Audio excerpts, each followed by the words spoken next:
আসসালামু আলাইকুম আরহামাতুল্লাহি ওবারাকাতু। যারা সৌদি আরবে খাবারের হোটেলে কাজ করেন তাদের জন্য একটি নিউজ।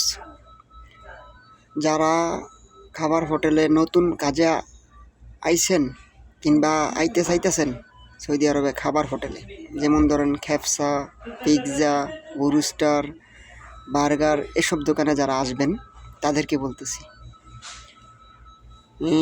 অনেকে আমরা বাংলাদেশে চিনি যে নাম হলো টয়লেট, এরপর হলো বাথরুম কিংবা ওয়াশরুম, এসব বলে আমরা বাঙালিরা চিনি।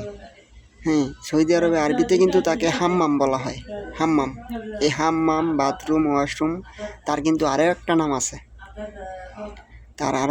আছে। নামটা শুনে রাখুন, কারণ সৌদি আরবের মানুষ যখন আইসা বলবে ওই নাম, তখন ওইটা দেখায় দিবেন, ঠিক আছে? সেটার নাম হলো দরদ মিয়া। চিন্তা করেন একবার, বাথরুমের নাম হলো দরদ মিয়া, বুঝছেন?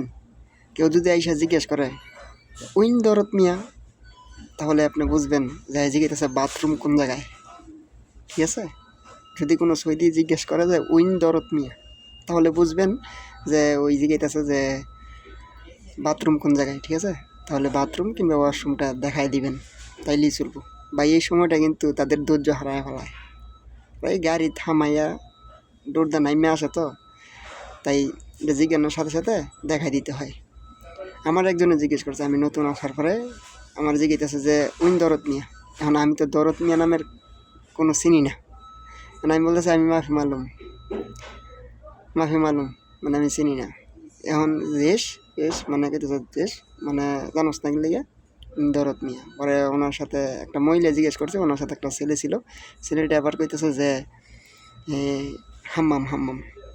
পরে আমি কইতেছি সিদা, মানে আমি যে হোটেলে কাজ করি মানে বরাবর আর কি সিদা, এটাকে সিদা কয় আরবিতে। যারা খাবার হোটেলে কাজ করতে আইতেছেন তারা মনে রাখবেন, বাথরুমের নাম দরদ মিয়া হয়, হাম্মাম হয়, ঠিক আছে? এগুলো আরবিতে বলে। এই ভিডিওটা শেয়ার করে দিবেন এবং যারা নতুন সৌদি আরবে আসতে চাইতেছেন তাদেরকে দেখার সুযোগ করে দিবেন। যারা নতুন আইছেন তারা দেখে নেবেন, ঠিক আছে? আল্লাহ হাফিজ।